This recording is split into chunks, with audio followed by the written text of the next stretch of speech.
बिहार साहेब बाबा तुम्हाला माहिती नसेल मुळे साहेब बाजू घेऊ नका तुम्ही तुमच्या नोकरीसाठी असं करू नका. हा आमचा फक्त एखादा मराठी माणसाला हा ठेका मिळाला पाहिजे. मराठी मुलं इथं काम करायला पाहिजे. त्यांनी भैयानी इथे यायचं परप्रांतीने इथे यायचं आणि हे नाटक करायला आम्हाला जमणार नाही. काय साहेब तुमचं या इकडे.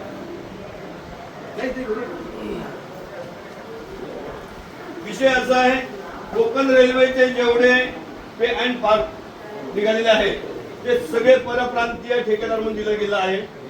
त्याच्यावरती जे काम करणारे आहेत ते सगळे परप्रांतीय आहेत. मग इथल्या मराठी माणसाने करायचं काय तर मला तुम्ही उत्तर द्या.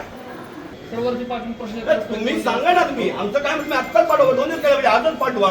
फॅक्स करा पाठवा. पण नाही तुमचा हा ठेका आजच बंद व्हायला पाहिजे. हे जे कोण तुमचे कामगार आहेत हे परप्रांतीय आहेत.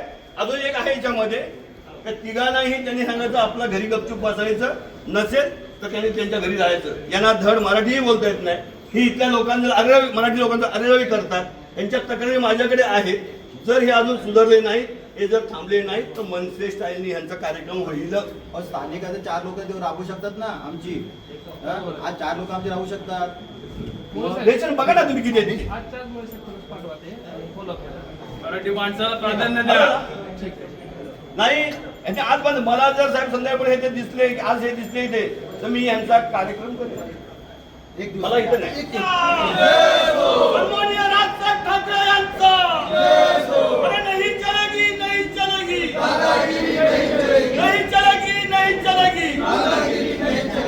बापट साहेब बोलताय का? साहेब नमस्कार. बापट बोलतोय sir.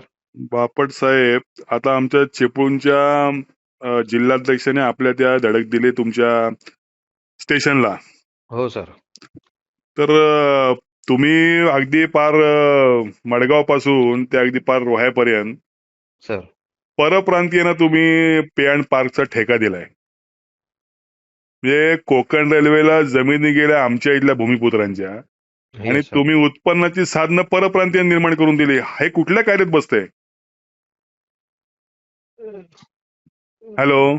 Yes sir. Yes sir. नाही तुम्ही म्हणता ते बरोबर आहे. तर तो ठेकेदार इथला नाहीये, महाराष्ट्रात नाहीये. बरोबर आहे. नाही म्हणजे महाराष्ट्रात त्या ह्याचे माणसं नाही आहेत का? मी सर मराठी माणसाची काय पद्धत हे नाही आहे का? तेवढी कपॅसिटी नाही आहे का?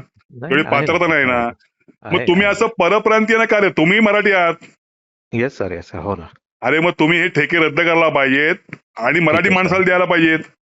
ठीक आहे सर. मी त्याच्यावरती आज पत्र आलंय. आम्ही आता माझ्यासमोरच तिथले ते कमर्शियलचे अधिकारी पण आहेत. तर आम्ही त्याच्यावरती जो काही निर्णय घ्यायचा तो एकदा तुम्ही मराठी माणसाच्या हिताचा निर्णय घ्या. ठीक आहे. आम्ही तुमचा येऊन सत्कार करू. आणि तुम्ही जर का तुम्ही नुसतेच कागदी काय तुम्ही हे नाही करत बसलात तर मात्र आम्ही वेगळ्या पद्धतीने सत्काराला तुमच्याकडे येऊ. लक्षात घ्या बापट साहेब. मी तुमच्याकडनं मला अपेक्षा आहेत. एक हा झाला पे अँड पार्कचा विषय. जे ओरमट आहे तिथं मारामारी करतात, आमच्या मराठी माणसाला मारतात. याच्या पुढे असं प्रकरण झालं तर आम्ही पार अख्खी महाराष्ट्रात त्याचा कार्यक्रम करून टाकू. एक. दुसरे तुमचे जे काय म्हणतात त्याला तुमचे ते रेल्वेमध्ये कॅटरिंग वाले काय म्हणतात त्यांना? स्टॉलवाले जे लोक. नाही स्टॉलवाले नाही म्हणत आहे मी. जे तुमच्या रेल्वेमध्ये आतमध्ये तुम्ही काय देता त्यांना? कॅन्टीन देता. कॅन्टीन. पॅन्ट्रीवाले इतके हरामखोर लोक आहेत. परवा आमच्या चिपळूणचा एक जण माझ्याकडे आला होता. माझ्या भोसत्याचा एक जण आला होता. चुकून त्या पॅन्ट्रीमध्ये गेला.